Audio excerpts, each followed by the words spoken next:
beaches. It is the summer holiday. We are at Bruce Grove. Everybody make some noise. Yes. That's Bruce Grove, and it is an intergenerational program. Yeah, this is a podcast, and we're gonna have a little bit of fun. It's the Easter holiday. It's the Easter, not summer. Okay. Okay, it is the Easter holiday. Let's remember that. All right, if you'll just say your name. Sorry. Stephen. Brenda. From Cornwall. Almaz. Hamza. Dami. Gotham. Annie Ray. Rachel. There we go. Firstly, I would like to just say thank you to everybody for turning up. And one of the things, we've been doing an intergenerational program that some of the young people are aware of, and some of them have just been coming in and out of the podcast with us. Yeah.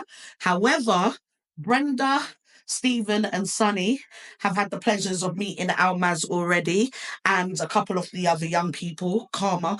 And one of the things that we got feedback from was that you lot enjoyed yourselves so much that you wanted to do more of this on the Together program. Can you explain what your first experience was like participating with the younger lot? My first experience with the young is that they're so energetic. So, what you call it? I'm so young, that's my brain gone all over the place. But they are very, very energetic. Energetic. Yeah. They are energetic, innit, Kelson? Yeah. And creative. Yeah. Thank you. Young people are very creative. Energetic and creative. Yeah. Yeah, you've got energy, Kelson. That's why I keep on picking on you, because your energy is like, no. Yeah. Stephen, yourself and Brenda. Yeah, I'll speak on behalf of Brenda, because it's difficult for Brenda to speak when you've got Alzheimer's. It's not easy to put sentences together, so forgive me, I'll speak for you. Is that all right, Brenda? Yeah. Okay, good. Yeah, it was really lovely being here. I love old people. One of the things that struck us was that there was enthusiasm amongst the younger generation. It was a bit concerning at first that they felt that the older generation didn't really care about them. And I think loads of us at least were here, I think persuaded them that we did care about the younger generation, and we want the best for them. Yeah. And although we're all now retired and past it in some senses, we would wish them the best. And we could see that some of the youngsters that were here, you and the others, I'm forgetting their names now, but yeah, they were so enthusiastic about what they were doing. They'd all had difficult childhoods, different upbringings, as far as we heard from their stories, but they'd all got through that and were today living a life and moving forward. Yeah. And we hope the best for them in the next few years. So it was good to see that young people, although they can be faced with difficulties, you can get over them, and there is a bright future ahead if you apply yourselves. Oh, that's so appreciative. Yeah. I love old people. Annie keeps on saying, I love old people. Oh, yeah. Is Is everybody aware of the word Alzheimer's? Alzheimer's. Like dementia, like in like kind of lose, like forget stuff. Yeah. So the fact that Brenda might have challenging times with Alzheimer's, she's still contributing towards her community and the young people. I think that's beautiful. Thank you very much, Brenda and Stephen. Yeah, Brenda is involved in research. She's actually what we call a guinea pig in research that's trying to find cures for Alzheimer's and trying to find out how Alzheimer's works on the body, what it does, and ways of combating it. And Brenda has, for the past 6 or 7 years, been involved in that research, and she's really been very good in this. And when you are working, well, not working, when you're engaged in a drug project, for example, you have to go to the clinic regularly. They take blood tests regularly, give you tests regularly, even take lumbar punches. I don't know if you know what lumbar punches are, but where they put a needle into your back, into the spinal cord, to take fluid out, so they can analyse the fluid and see how well the brain is functioning. And that process was done on Brenda many times during the drug trials, and she did it without complaint. So I'm very courageous. proud. I'm proud of you. And wow. Some of you will have parents or grandparents, unfortunately, they may get Alzheimer's disease, because so many people get it these days. And if more research is done, there's more chance that there will be a cure, or we know more about it. So people like Brenda are helping the younger generation in that way. 100%. And we appreciate you so much, honestly. Almaz, that's beautiful. Thank you. No, that's really beautiful. Have any of you lot got any family members who might be suffering with things like dementia or Alzheimer's? I've got a couple family members, dementia. So my grandma, for a start, she's got dementia. It's not Alzheimer's, but it's still. And to watch your family. My grandma grew up, bring me up, the foundation of the family, and to watch her lose her memory, if you like, forgetful. Or I see my aunties and my uncles, and they're kind of like, they're struggling, if you like. They struggle with the day-to-day care, but they're functioning to make sure that she's okay. But for myself, I kind of like look at it and I'm like, wow, I'm learning my grandma all over again on a different thing. So when she's talking something which to everybody else might be rubbish, I'm listening. And in there's some key to her past, and I'm listening to those stories and I'm storing them up. So I say that to say this. We are all I hope we're all going to get older. So when you got the opportunity like this to be able to speak to the elders in our community and listen to their stories or ask them advice, whether it's in your family, in the community, I would say embrace the opportunity. You know what I mean? So thank you, Almaz, for just giving Brenda her flowers. Yeah, thank you. Anybody got any questions or anybody got anything to say? Yeah. We're all members of one body. It's true. Yeah. Anybody got any questions? You have a question, Hamza? No. You all right? Dammy, you good? All right. Okay, we know. Have you got a question? You? New? All right. Sonny, have you got a question for any of them? Yeah, I have a question for that young lady. Yeah, go on. For me. Yeah. Rachel. You were here last week, don't you? Yeah. Last time, not last week. Yeah. And you say you want to be what? What do you say you want to be? Wait, it was a model? I don't remember. It was a model. A model. Models. Let's go forward and look to be a model. And you will be a model. I love that. Look forward and you will be a model. Don't let no one stop you on the way. Concentrate on you. Thank you. Yeah. So I've got a question for her. Thanks for that, Sonny. Spud me, Sonny. Hey. All right. Question for you, Rachel. So you said you wanted to be a model. Question is, what are you doing to become a model? Right now I'm taking little steps. Right now I'm just building up my portfolio. Mm-hmm. So Dia's helped me to go through like photo shoots and stuff like that. Mm-hmm. So it's just like, I'm just building up my portfolio right now. I hear that. And then seeing what happens in the future. Wicked. So building up the portfolio. So you are moving in that direction. Because it's the words that I heard from Sonny is focus on you. Yeah. You know what I mean? How many of us get sidetracked? So there's things that we want to do, but we're not actually focusing in what we want to do. You know what I mean? And before you know it, you get to Sonny's age. Or my age. Exactly. Yeah, like my age. Like, let's look at me first. I'm like, I won't. I'm Last week I was 19. Pardon? Last month I was 19. 19. 19. Last month he was 19.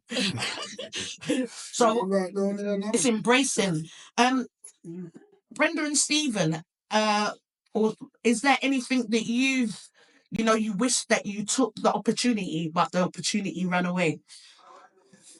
Yeah, so when you get older and you look back on your life, sometimes you think, well, why was I so cautious at that point? Why didn't I just take the plunge? Because you realise that it probably would have been better if you hadn't been quite so cautious and taken the step. Like Rachel, she's moving towards the career, and if there is an opportunity that seems a little bit dangerous, not dangerous is not the word, but there are risks in it. You're young enough, take the chance. I mean, in our case, I had the chance to go to California when I was 22, Brenda was 20, and to study there. And we didn't really want to leave our families, and so we decided that we would stay in London. And later on, we thought, well, we should really have taken that step. We could have gone out there, something exciting might have happened to us. We might have gone off in a different direction.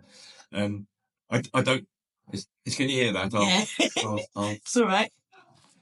Popular guy. His phone's still going. I thought I'd got block the phone and it's still coming through. Sorry. It's all right. It's okay. Yeah, it's a friend of ours. He's got Alzheimer's and he often phones. Oh, Peter. It's all right.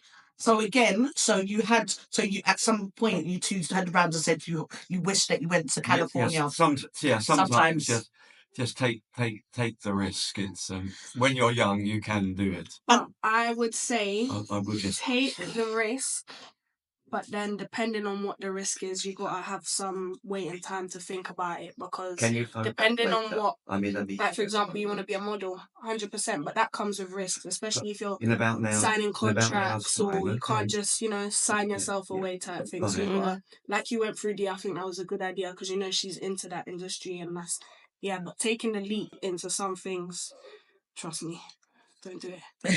But research what you want to take, take that jump in. But for you, I think you've gone down the right way with going through it was a smart choice. Thank you. I was just saying that, of course, take the leap, but you gotta have some sort of research just being careful, because I've taken a leap many times and it's just gone sunk down. But if you take the leap in the right thing and it is something that you want to do and you've got your head to it, do it. Well done. I think that's really beautiful advice. Yeah, you get a clap from me. Yes. In our case, we, like you, had prepared for it. We knew that it would be successful if we did it, and we were too cautious. But exactly, yeah. So I'm going to ask the question, because young people, we've had various podcasts in conversations, and I'm surprised you haven't looked, because these two, Brenda and Stephen, are a couple. Yeah. Husband and wife? Yes. Husband and wife. How long have you been married? 63 years.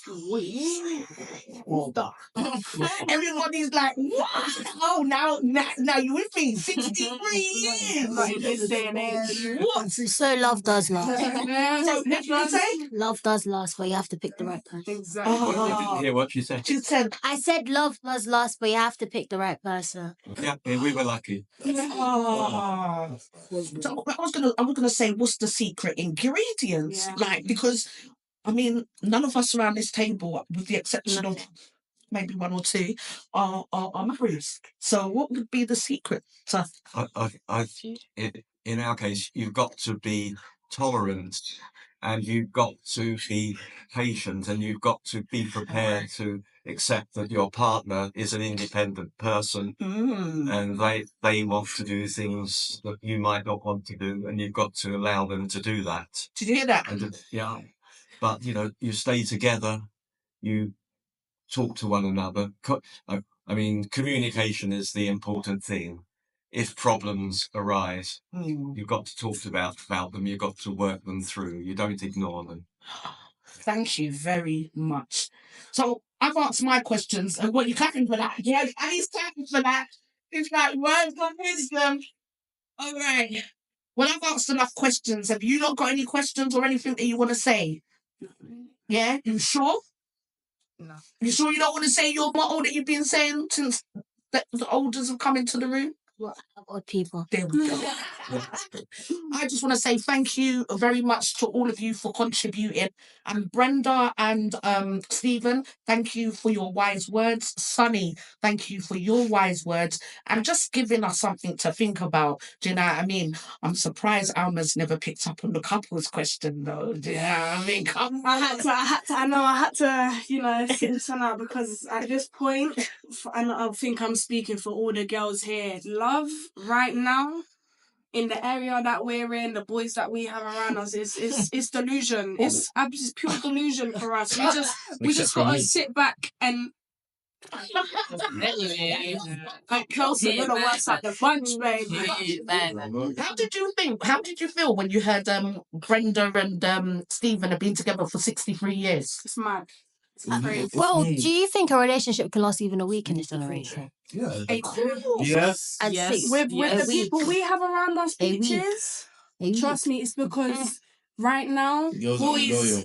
I'm not talking all boys, I'm not talking all boys. A lot of boys, they crave validation. Like, they need that acceptance from the other boys. So they will act the way their boys want them to act. So they'll be like, jokes, haha, he, but they'll never actually... Behind closed doors, if it's just you and your other half, they'll respect you, 100%. But it's when they're in front of other people, they start to perform. And then once that happens, it's just, we've lost interest in them, and it's just it's a maturity issue, 100%. It's like a game. Like, they think like, oh, I'm gonna get that person. Yeah. I'm gonna get this person, that person. Like, and then they think it's a pass on to the next time. Yeah, they think it's passing on. That's I watch you, man. I'm gonna get that girl. I'm gonna get that girl. Yeah. You get her and you cut, and then you go to another person. Because that's what they think. Not even what they think love is. That's what they think we're here for. Us as females, they think we're just here. Yeah, they're here for games. They're here for going on the supermarket. Okay, 100%. There is girls in, but you need to think. Why do these girls like bad boys? Because they make money peas. No. Yes. It's not about the money. It's not about that. It's not about the money, not at all. Okay, but like us here, I know each of these females personally. None of us are about money. Listen, they make you feel like, not even that, they make you feel like they like you, they this and that, and then the next thing you know, you turn your head and but it's not even that. Why do you think we go for bad boys? Why? What's it about? For the same. Why do you think we go for bad boys? I think we know. Why? Because you lot are younger. Why do you think we go for bad boys? Oh, this conversation is really into level. Do you go? I don't even know if you go for bad boys. So hold on, how old are you, Annie? 16. 16. How old are you, I'm 18. So you're 18. So it's a couple years age. Yeah. So you're asking, and that's all right. So Kelson, you just said that you feel like all the girls go for bad boys. Yeah, Annie. So Ahmed, what? Almas. Annie, why do you? Not just the bad boys. Separately. No, not about that. The ones that want to show. But why do you think girls are attracted to that? Okay, let me correct myself. Girls in our area, in Tottenham, currently, why do you think we are attracted to like, bad obviously, boys? Girls in this area are obviously attracted to them because it's like, like they're known and that, like, they want to be known and that's okay. That's what you think, Rachel? I'll say probably most people for, like, protection, I'll say. Because if they're a bad boy, then they're going to be like, don't touch my girl, stuff like that. Okay. All right. So a bad boy is more likely to protect a girl than good boys? Oh, 100%. Yeah. What? That doesn't seem to make sense to me. I didn't even hear that statement. What did you say? Why is bad boys more protective of girls than good boys? Okay. The bad boys, they have that. To be a bad boy, you have to have that reputation. You have to think, you have to have those connections, those friendships to, That makes sense? No business. It's difficult for me to understand. Yeah. Obviously, it makes sense to you, yes. For me, Rachel and Annie, I think you're going to agree with me. It's because that's what we've seen. That's what we've grown up around. That's what we have been, surrounded shown as by. attractive. That's what we've been surrounded by. Ever since I was little, like older sisters or, older family members. Oh, that boy's lame, that boy's paying. And what were they always? Black boys. Yeah. Black boys. I was gonna just put it out there, yeah. Like, when did this finding bad boys or finding the bad boy desirable, has that been something that's always happened? And Alma's, you kind of explained that you've seen that throughout the hands of times. However, I'm gonna bring this to a close because this conversation is gonna get steamy. However, Brenda, can I just say I salute you. Number one, you got a good guy. You do. You got a good husband. Yeah. And number two, thank you for the courage for putting yourself forward in regards of the tests that you keep putting yourself through for how many years for Alzheimer's, for the future generation to have a chance to live. Thank you. You're amazing.